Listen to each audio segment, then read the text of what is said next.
Kamusta sa lahat? Maligayang pagdating sa aking channel. Ngayon ay narito muli ako sa mga balita tungkol sa Ken Yaman at Demet Özdemir.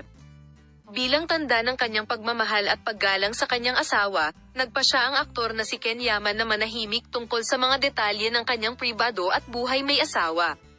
Sa kanyang espesyal na pahayag sa press, sinabi ni Ken Yaman na determinado siyang protektahan ang privacy at kapakanan ng kanyang asawa at tiyakin na ang kaligayahan ng kanilang relasyon ang kanyang unang prioridad.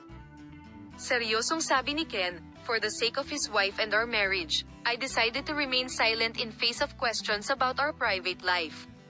Siya ang aking kasosyo, ang aking pinagkakatiwalaan at ang aking pinakadakilang suporta. Gagawin ko ang lahat sa aking kapangyarihan upang maprotektahan ang kanyang kapayapaan at ang aming relasyon."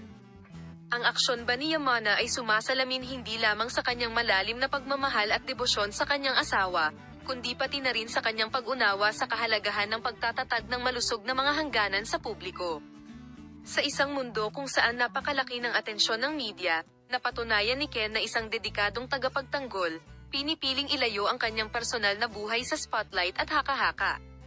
Ken Yaman resolutely emphasized that my wife is my number one priority. Ang ating pag-ibig ay sagrado at poprotektahan ko ito ng higit sa aking kapangyarihan.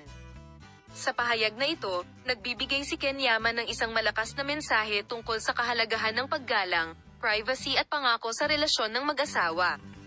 Pinananatili ni Ken ang kanyang katahimikan, na nagpapakita na ang tunay na pag-ibig ay nasa kabila ng mga headline at camera, sa mga matalik na sandali at kaalaman sa isa't isa na ibinabahagi niya sa kanyang asawa. Ito ang huling punto ng mga balita na aming pinagsama-sama para sa iyo. Makita ka sa mga balita sa mga bagong video. Bye-bye.